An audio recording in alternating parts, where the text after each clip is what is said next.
So if you hear background noise, I apologize for that. This is a video I'm recording very quickly, but today I'm talking about some things that kind of helped me bring my quote-unquote art career into fruition, whatever you call it, but I thought I would talk about it because I really like the idea of helping other artists. So this is a short video. If you want, you could just slap it on while you draw or fold laundry or do other stuff, but today I'm talking about some things that help me as an artist.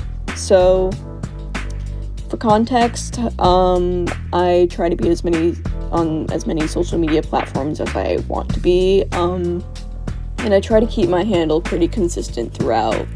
That's something I'm just starting to get better at, but I at least try to have Hallow or Peaches in my name, or both, but most of the time it'll, at the very least, it'll have Hallow and an underscore somewhere in it. My art fight is Hallow-chan. I found that if you're pretty consistent on other platforms, it just helps for branding, so there's that. And along with that, there's one website that I really like going on in particular, not just because of the fact that there's a lot of cool art on there, not just in terms of illustration, but also animation, comics, gaming, and even voice acting, but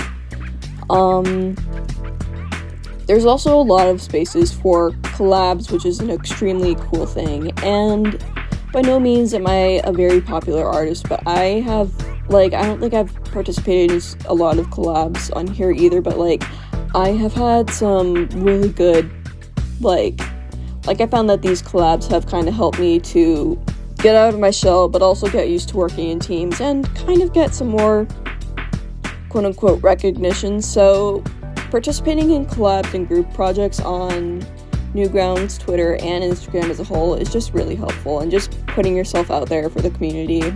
Make sure that you get your credit where it's due and follow the rules, obviously, but yeah, that's something that really helps out a lot, because think about it. If a big person is hosting something for anyone to join, you can say, okay, I want to join, you apply for it, and hypothetically you might be able to join, and this big person publishes this project at some point, and everyone, including you, is on there, so it's it's not just a good way of getting recognition, but you also get to learn about working with teams, which is really important, and not just for art, but also I know for the animation industry that's a really super important thing, and I as a person need to get better at working in teams and just with other people in general, because I've gotten super antisocial recently, which I really don't like, but my point still stands.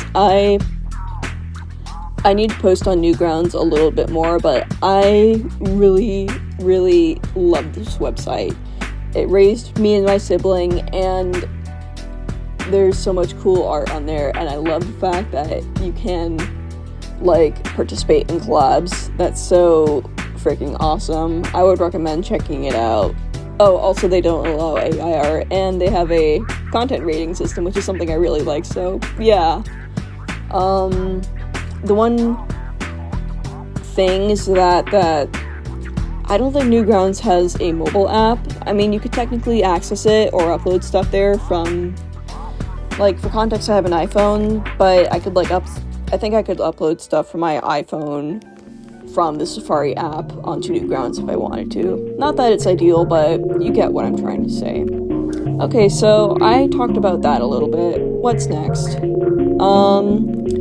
Well, another thing in terms of social media, and I'd say that this is a big part of it, however, you should take it at your own pace, because it applies differently for everyone, and it's not always something I live up to myself, but something I try to do is post weekly, because algorithms, Instagram, are pretty not nice to deal with. So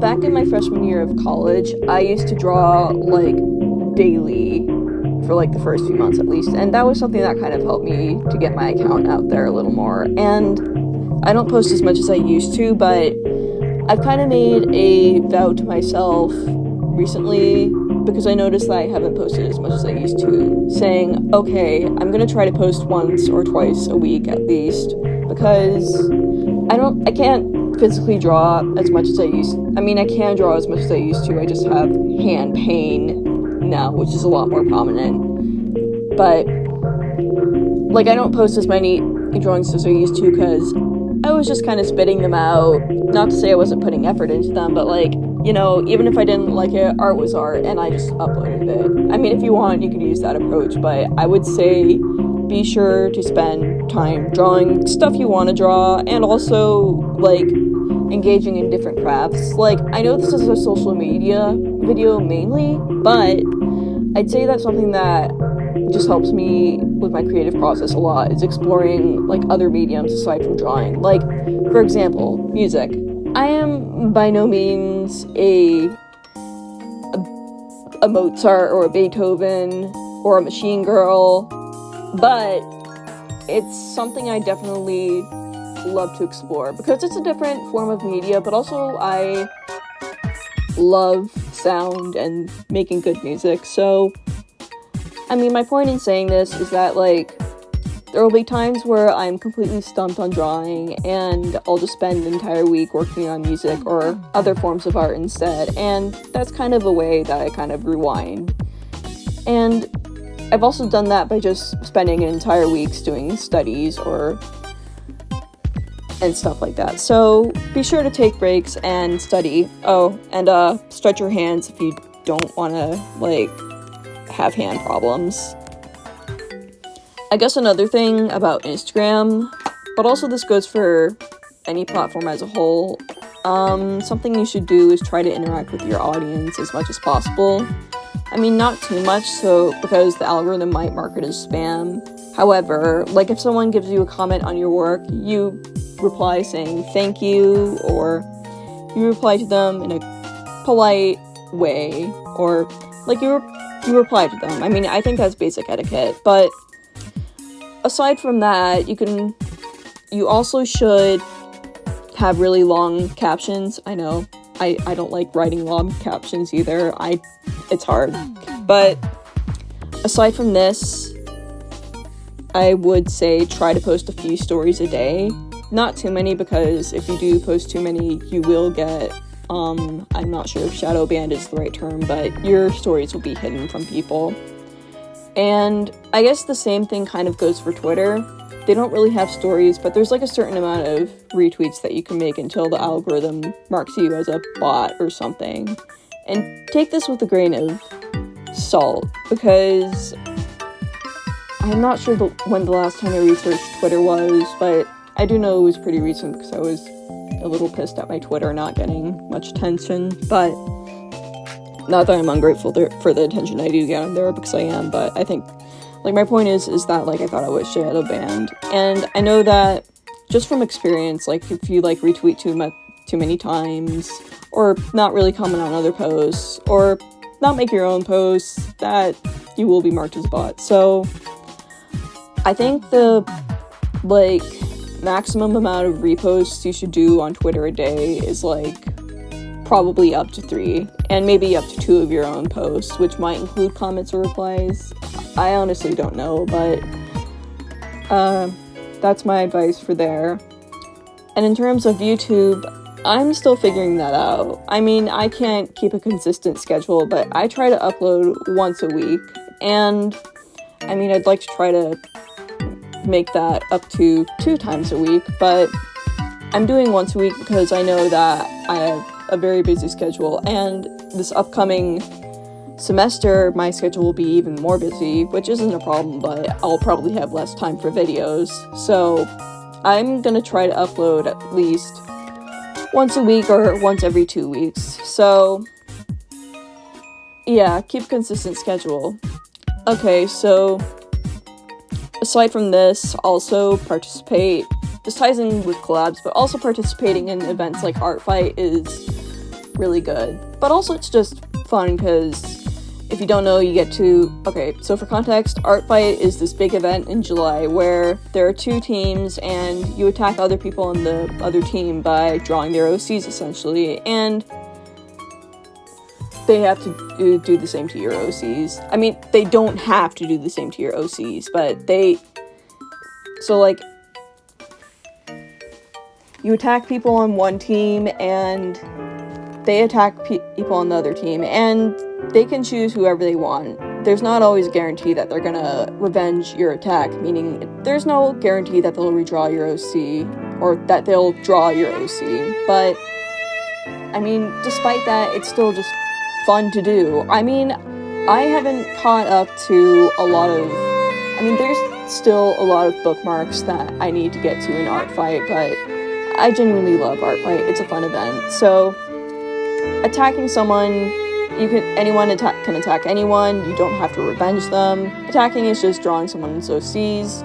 Revenging is the idea of attacking the person who attacked you, and then friendly fire is just attacking someone on your team. So, all around, I really like Art Fight, and it's a good way to kind of expand your skill set as an artist, and it's just really fun to, like, see new OC designs, and maybe get inspiration from your own designs if the artists are okay with that. But, I mean, it's good for practice, good for inspiration, really fun as a whole, good for interaction, and because it's such a big event, you can also get a lot of traction from it, so, yeah. So, my voice is getting tired, and I want to release this video soon, so I hope you all found my tips helpful.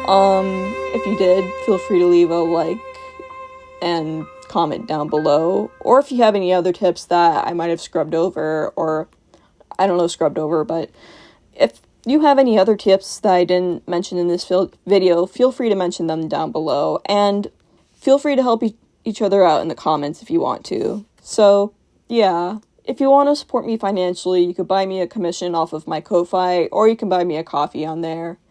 And, of course, you can follow me on my socials if you want. Either way, I hope you enjoyed the video. I'm gonna go drink water, and you should do the same. Bye.